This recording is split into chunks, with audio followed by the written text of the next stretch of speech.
చేస్తే ఇంకా చిన్నపిల్లాడు అని, ఎక్కువగా మాట్లాడితే అప్పుడే పెద్దోడు అయిపోయావా అని మన పేరెంట్స్ కూడా కన్ఫ్యూజ్ అయ్యే ఫేసే ఈ ఇంటర్మీడియట్.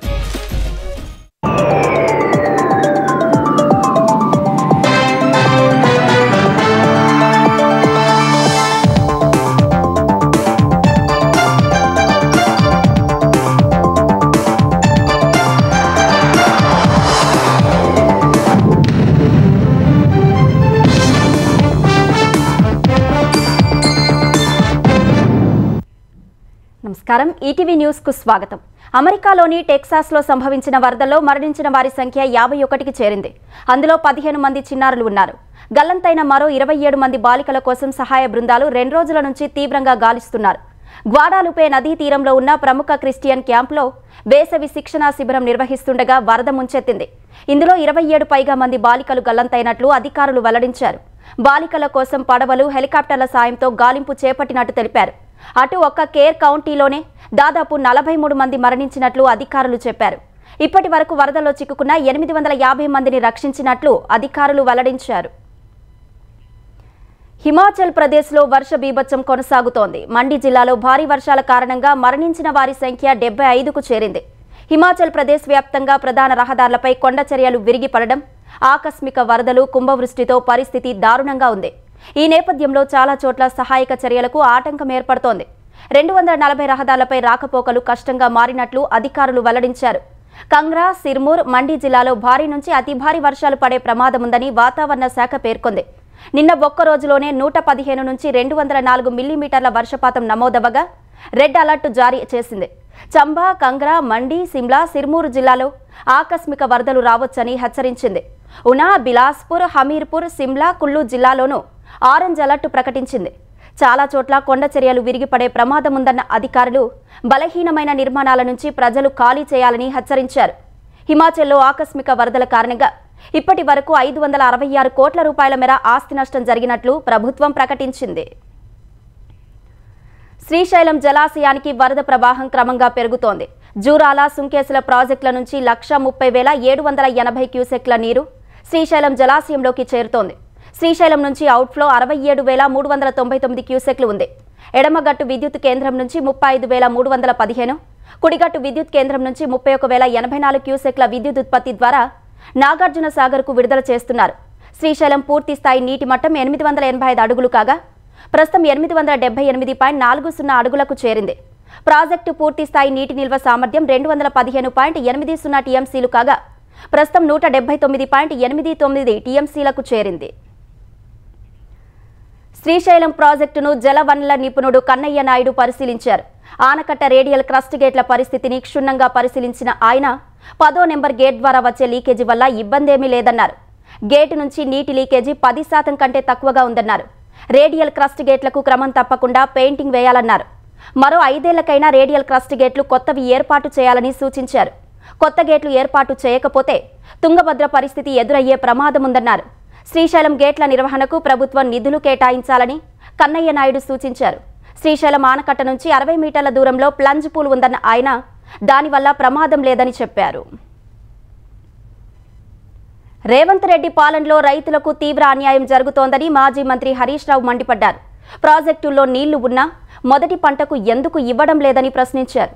కాంగ్రెస్ పార్టీ రాష్ట్ర రైతు ప్రయోజనాలను పట్టించుకోవట్లేదని ఆరోపించారు. బీఆర్ఎస్ పై కోపంతో రైతుల నోట్లో మట్టి కొడుతున్నారని మండిపడ్డారు. నీళ్ల విషయంలో రైతులు ఎలా ఆలోచిస్తారో ప్రభుత్వం కూడా అలానే ఆలోచించాలని హరీష్ రావు అన్నారు. మేడిగడ్డ బ్యారేజీ మరమ్మతులు చేయడానికి ప్రభుత్వం ఎందుకు ఆలోచిస్తోందని నిలదీశారు. సాగునీరు అందించకపోతే కేసీఆర్ నాయకత్వంలో రైతులందరితో కలిసి కన్నేపల్లికి వెళ్లి మోటార్లు ఆన్ చేస్తామని హరీష్ రావు హెచ్చరించారు.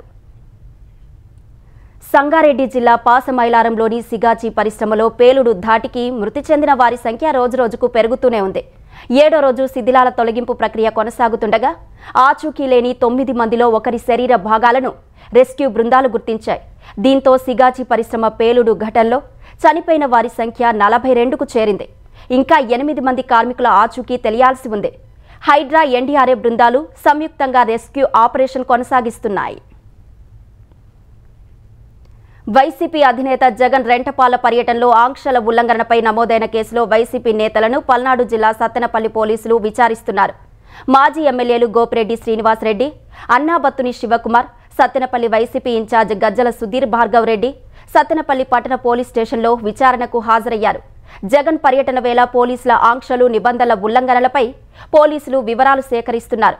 గత నెల 18న జగన్ రాక సందర్భంగా సత్తెనపల్లిలో నిబంధనలు లెక్క చేయకుండా వైసీపీ నేతలు, కార్యకర్తలు బైక్ ర్యాలీ, బల ప్రదర్శన చేశారు.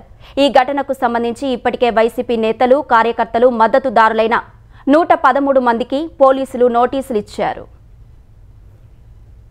తూర్పుగోదావరి జిల్లా సీతానగరం మండలం వెదుళ్లపల్లి జెడ్పీ ఉన్నత పాఠశాల విద్యార్థులు ముఖ్యమంత్రి చంద్రబాబు, ఉప ముఖ్యమంత్రి పవన్ కళ్యాణ్, మంత్రి లోకేష్కు ధన్యవాదాలు తెలుపుతూ పెద్ద సంఖ్యలో పోస్ట్ కార్డులు రాశారు. బడిలో అన్ని సదుపాయాలు, మౌలిక వసతులు ఏర్పాటు చేసి చదువుకునేందుకు అనుకూల వాతావరణం కలిగించినందుకు కృతజ్ఞతలు తెలుపుతూ ఉత్తరాలు రాశారు. ఈ నెల 10న పాఠశాలలో జరిగే మెగా పేరెంట్స్ మీట్కు రావాలని విద్యార్థుల తల్లిదండ్రులు కూడా లేఖల ద్వారా సీఎం, డిప్యూటీ సీఎం, విద్యాశాఖ మంత్రికి ఆహ్వానం పంపారు.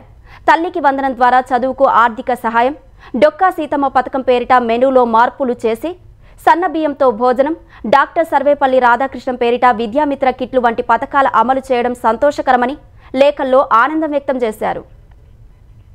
ఠాక్రే సోదరులు ఏకం కావడంపై మహారాష్ట్ర అధికార కూటమి నాయకులు విమర్శలు గుప్పిస్తున్నారు. ఉద్ధవ్ ఠాక్రే నాయకత్వంపై ఆ పార్టీ నేతలకే నమ్మకం లేదని బీజేపీ నేత, మహారాష్ట్ర మంత్రి గిరీష్ మహాజన్ ఆరోపించారు. చాలా మంది ఉద్ధవ్ శివసేన వర్గం ఎంపీలు, ఎమ్మెల్యేలు తనను సంప్రదిస్తున్నారని గిరీష్ తెలిపారు. ఉద్ధవ్ మడమ తిప్పే నాయకుడని ఆయన తీవ్రస్థాయిలో ధ్వజమెత్తారు. బాల్ ఠాక్రే సిద్ధాంతాలకు విరుద్ధంగా సీఎంగా బాధ్యతలు చేపట్టిన ఉద్ధవ్ తన రాజకీయ జీవితాన్ని నాశనం చేసుకున్నారని గిరీష్ ఆరోపించారు. తిరిగి అధికారంలోకి రావాలనే కాంక్షతోనే ఠాక్రే సోదరులు ఏకమైనట్లు మరో బీజేపీ నేత, మంత్రి ఆశీష్ సెలార్ ఆరోపించారు. ఠాక్రే సోదరులు చేసిన విమర్శలను ఆయన తప్పుబట్టారు. హిందీని రుద్దాలని మహారాష్ట్ర ప్రభుత్వం భావించలేదని అన్నారు. హిందీకి తాము వ్యతిరేకం కాదని శివసేన యూబీటీ నేత సంజయ్ రౌత్ స్పష్టం చేశారు. దక్షిణాది రాష్ట్రాల్లో పరిస్థితికి మహారాష్ట్రలో పరిస్థితి భిన్నమని ఆయన వివరించారు. దక్షిణాది రాష్ట్రాల్లో హిందీపై వ్యతిరేకత అంటే వారు ఆ భాష మాట్లాడేందుకు ఇష్టపడరని రౌత్ అన్నారు. కానీ మహారాష్ట్రలో తాము హిందీ మాట్లాడతామని, హిందీ సినిమాలు, హిందీ సంగీతం కూడా వింటామని చెప్పారు.